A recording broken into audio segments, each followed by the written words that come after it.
Eu sou a professora Bruna Poliana e nossa aula de hoje nós vamos falar sobre figuras de linguagem.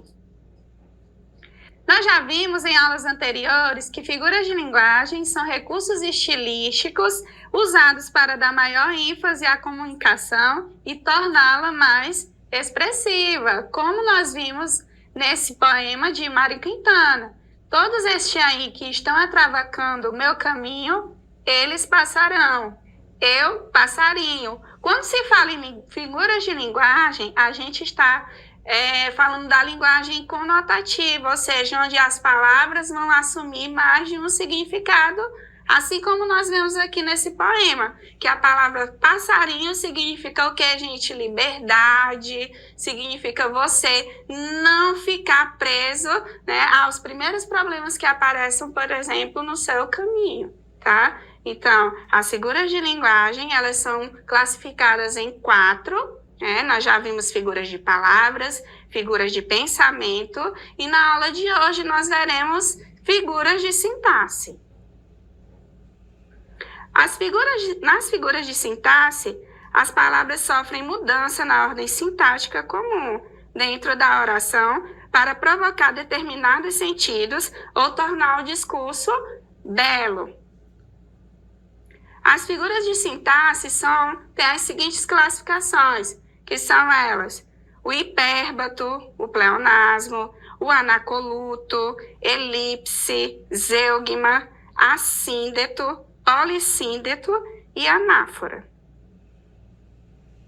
O que é o hipérbato?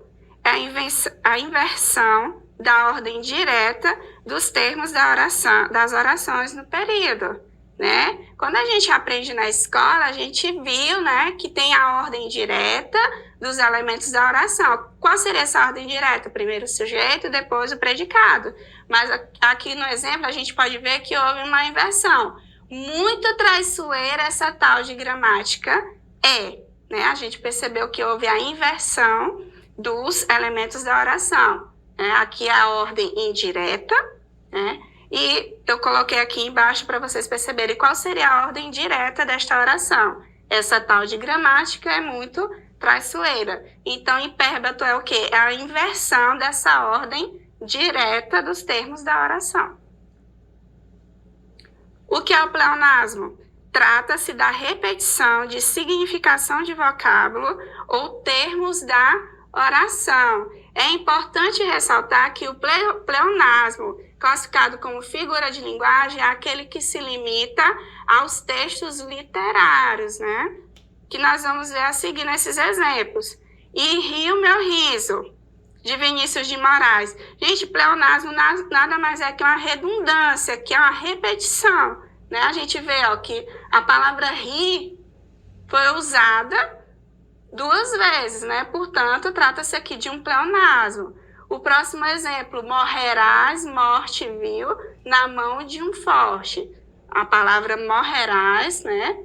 Repetiu-se aqui a palavra morte. Então, trata-se de um pleonasmo literário, que não deve ser confundido com o pleonasmo vicioso. Pleonasmo vicioso é aquele que a gente pratica no dia a dia. Por exemplo, entrar para dentro, sair para fora, subir para cima, né? E os pleonasmos viciosos devem ser evitados, tá certo? Pleonasmos que é conceituado como figura de linguagem são chamados literários, como aqui no exemplo, o cadáver de um defunto morto que já faleceu, né? A gente vê que a palavra defunto e morto são sinônimos, né? Portanto, houve aqui uma repetição, uma redundância. Só que o pleonasmo literário, ele é aceitável, né? Porque é um recurso expressivo que os literários usam e é totalmente válido. Só que para nós isso não é permitido, falantes da língua portuguesa. A próxima figura de linguagem é o anacoluto. É a quebra na estrutura lógico-sintática, ficando um termo sem função sintática na frase, normalmente no início da frase, né, como um tópico, como nós vamos ver a seguir. A lua, os poetas sempre cantaram esse tema. Nosso amor, tudo não passou de um frenesi efêmero. Esses termos destacados, né, a gente diz que é anacoluto, porque eles dentro da oração ficaram sem função sintática. E o que vem a ser a elipse? É a omissão de um termo ou de uma expressão. O que é omissão, gente? É quando um termo ou uma expressão está suprimido dentro de uma oração. Como a gente vê aqui nesse exemplo, na rua deserta, nenhum sinal de bonde. Qual foi o termo omisso aqui dentro da oração? Eu destaquei para vocês, ó. A omissão do termo não havia. Na rua deserta não havia nenhum sinal de bonde. Então, elipse é uma omissão de alguma coisa dentro da oração, de algum termo, de alguma expressão. E a próxima figura de linguagem é a silepse.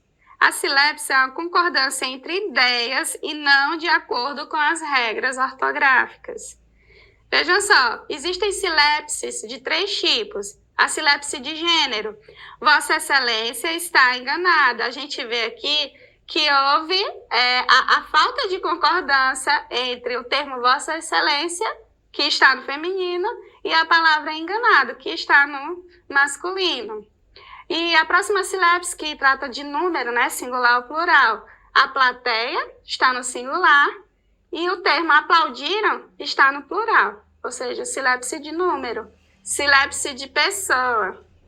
Os jovens precisamos participar da vida política. A gente percebe que aqui o termo jovem está na terceira pessoa do plural e o verbo precisamos está na primeira pessoa do plural, portanto, não havendo a concordância, que é a silepse é a chamada concordância ideológica, concorda com a ideia de que se está tratando e não com as regras ortográficas. Lembrando que silepse é algo que se restringe a escritores e não nós falantes, né, da língua portuguesa. Nós devemos seguir as regras. A próxima figura de linguagem é o zeugma.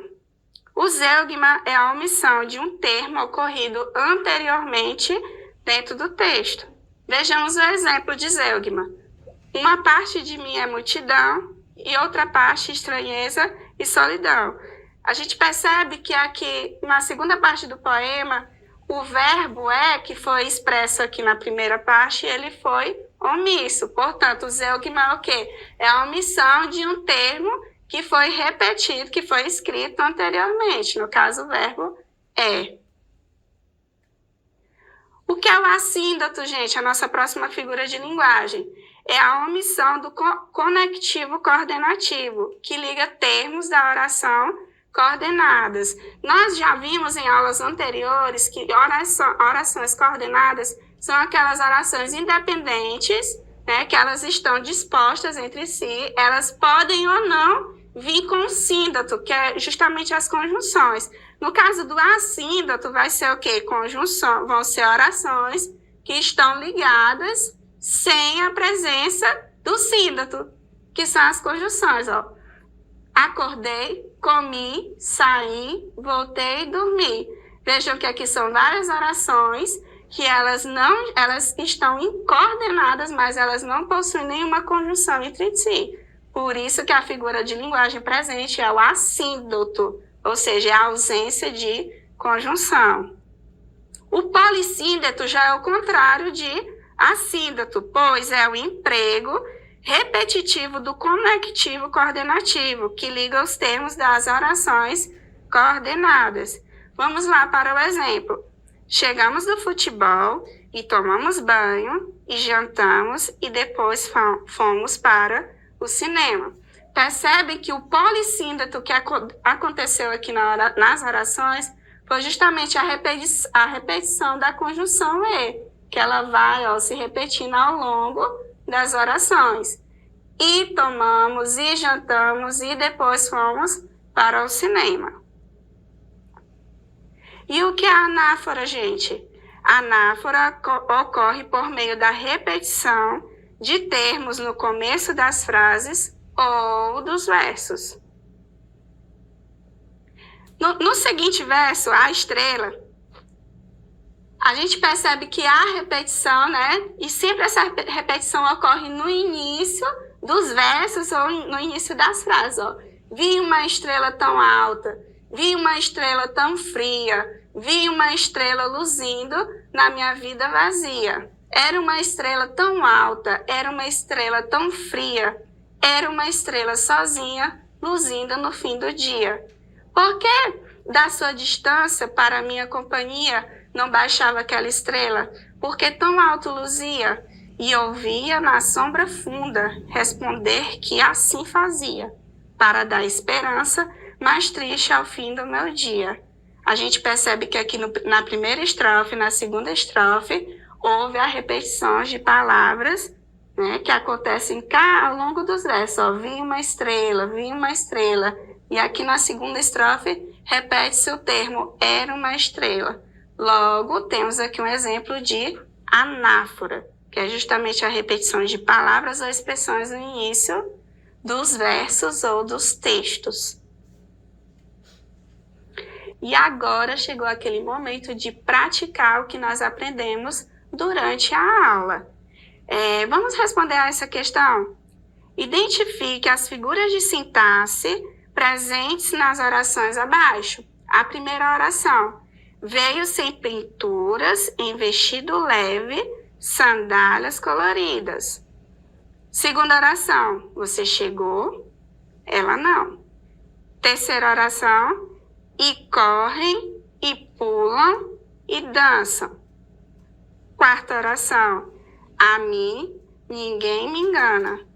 E a última oração, que é a quinta, é: São Paulo é bonita. Pensaram um pouco na resposta, alunos? Eu tenho certeza de que vocês responderam a letra E, tá?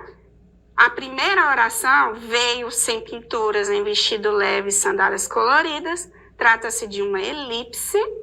Na segunda oração, você chegou, ela não, a gente percebe que há a presença do zeugma, não é? Porque aqui na segunda oração houve a omissão de um termo que já tinha sido escrito anteriormente, que é o verbo chegou, né? Você chegou, ela não chegou. O chegou foi omisso na segunda oração. A terceira frase, e correm, e pulam, e dançam, a gente percebe a presença de polissíndetos, que é justamente a repetição da conjunção e que ligam as orações. Na quarta oração, a mim ninguém me engana. Gente, a gente percebe aqui a presença do pleonasmo, porque a repetição, há uma redundância aqui, ó, que acontece entre as palavras mim e ninguém.